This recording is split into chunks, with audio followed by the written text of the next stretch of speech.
If migration stopped tomorrow, the world as you know, it would begin to collapse. And it would happen fast. Your supermarket shelves would start to empty. Hospitals would struggle to find enough staff. Construction sites would fall silent. And the economies we take for granted, the ones built on decades of growth, would start to shrink. This isn't just a political talking point. It's simple, cold, hard arithmetic, and it's the truth that gets drowned out by all the noise about mass migration. Every single country, to keep its economy alive, needs three fundamental things: workers, consumers, and taxpayers. When birth rates fall, and they've been falling in almost every developed nation for decades, those three pillars start to crack. Think about countries like Japan, Germany, Italy, and even Australia. Their populations are aging rapidly. That means fewer people are working, fewer new families are being formed, and more people are depending on pensions and healthcare systems. But who pays for those systems? The younger generation of taxpayers. And when that younger generation is too small, the entire balance collapses. The economy doesn't just slow down. It actively contracts. Shops start closing. Public services disappear. Governments find themselves struggling to pay for the most basic needs of their citizens. So you see, migration isn't a burden. It's the oxygen that keeps aging economies from suffocating. It's the lifeline that nobody wants to talk about. Let's break it down with a simple thought experiment. Imagine a small town of just 100 people. 50 of them are over the age of 60, retired or close to it. 30 are working-age adults, running the shops, staffing the local clinic, and teaching in the school. The last 20 are children. Now, every year, 10 of those older residents retire, but only 5 young people from the town are old enough to enter the workforce and replace them. What happens next? Without new people moving in, that town slowly but surely runs out of energy. The local farms can't find enough hands to tend the fields. The shops start closing earlier. Now, multiply that small town by 10,000, and you have the reality facing most modern nations today. This is precisely why economists, behind closed doors, quietly refer to migrants as invisible economic heroes. They fill the jobs that others are leaving behind. They start small businesses at a higher rate than native-born populations. And they spend their money, which circulates through the entire economy, creating more jobs and more opportunities for everyone. But here is the most fascinating part. While this reality is universally understood among economists and policymakers, it almost never reaches the public in a clear, honest way. So, the big question is, if migration is so economically essential, why is the term mass migration so often framed as a terrifying crisis? The answer is simple and a little cynical. Fear is a powerful tool. It distracts people, it divides them, and most importantly, it sells a simple story. When an economy is straining under the weight of inequality, when inflation is making life unaffordable, or when political mismanagement is failing the public, leaders need to target something visible to blame for the problems. Migrants become the perfect, easy scapegoat. Look, every economic system naturally produces winners and losers.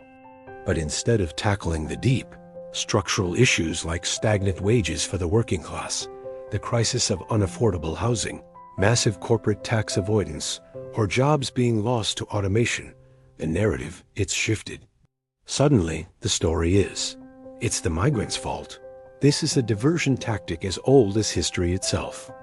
It's easier to point a finger at a newcomer than it is to admit the system itself is flawed. The uncomfortable truth is that migration isn't the problem. The system that manages or often mismanages it is. When governments create policies that allow billionaires and huge corporations to hoard wealth and pay minimal taxes, while at the same time chronically underfunding public infrastructure, migration becomes a visible stress point. Hospitals feel overwhelmed, not because of the new arrivals, but because they were never given the resources to handle population growth in the first place. Housing becomes expensive, Not because migrants are taking all the homes, but because there hasn't been enough investment in affordable housing for decades. Schools feel overcrowded for the same reason. It's like blaming the new passengers for putting a strain on a ship that was already taking on water. Meanwhile, a great irony is playing out in the background. The very same economies that publicly decry migration are heavily, and I mean heavily, dependent on migrant labor in crucial sectors like construction, agriculture, healthcare, and technology. They quietly recruit nurses, engineers, farm workers, and university students from abroad, while loudly debating border control on the evening news. One story is shown to the public. The other, more truthful story, is hidden in plain sight. But let's step back from the economic data for a moment. Behind all these numbers are real people. Families chasing an opportunity for a better life. Workers sending money back home to support their loved ones. Students looking for a future they can't find where they were born. Think about every great city in human history, from ancient Rome to modern-day New York, London, or Tokyo. They were all built on the movement of people. Ideas, skills, and innovation flow where people flow. Without migration, our species would likely still be living in small, isolated pockets, cut off from new perspectives and doomed to repeat the same mistakes. It's the movement of people that has made us who we are, as a species, as diverse cultures, and as complex civilizations. To deny the role of migration is to deny a fundamental part of our own human story. So let's go back to our initial thought. What would actually happen if migration truly, completely stopped tomorrow? In the healthcare sector, systems would face critical, immediate shortages of doctors, nurses, and elder care workers. In agriculture, food production would slow dramatically as farms lost their labor force, leading to higher prices and food shortages. In the tech industry, the pipeline of innovation would dry up without the constant influx of global talent. And for governments, they would face massive budget shortfalls as their tax bases shrink. In less than a single decade, economic growth in most developed nations would halt completely. And social welfare systems, pensions, public health care would begin to crumble under the immense weight of their aging populations. Economists have a name for this scenario: the demographic time bomb.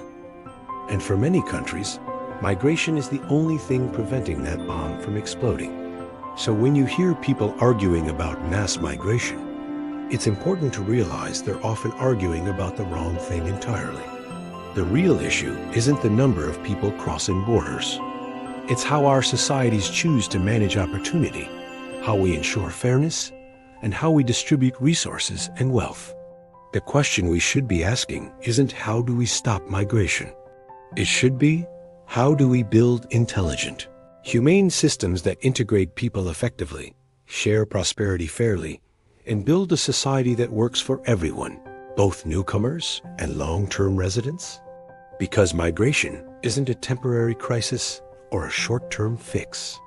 It is a permanent, essential feature of our interconnected global economy. And without it, collapse isn't a distant theory.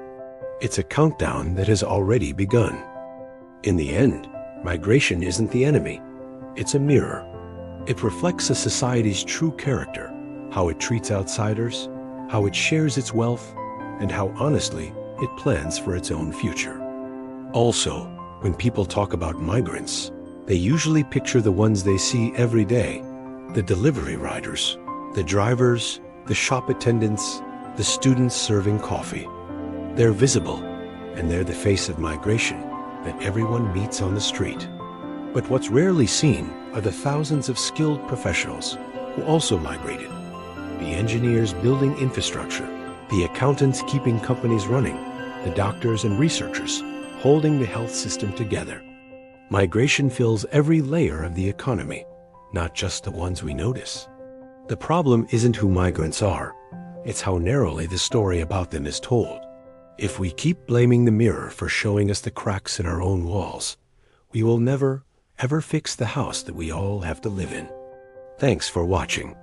If this gave you something to think about, please consider liking this video and subscribing for more content that goes beyond the headlines.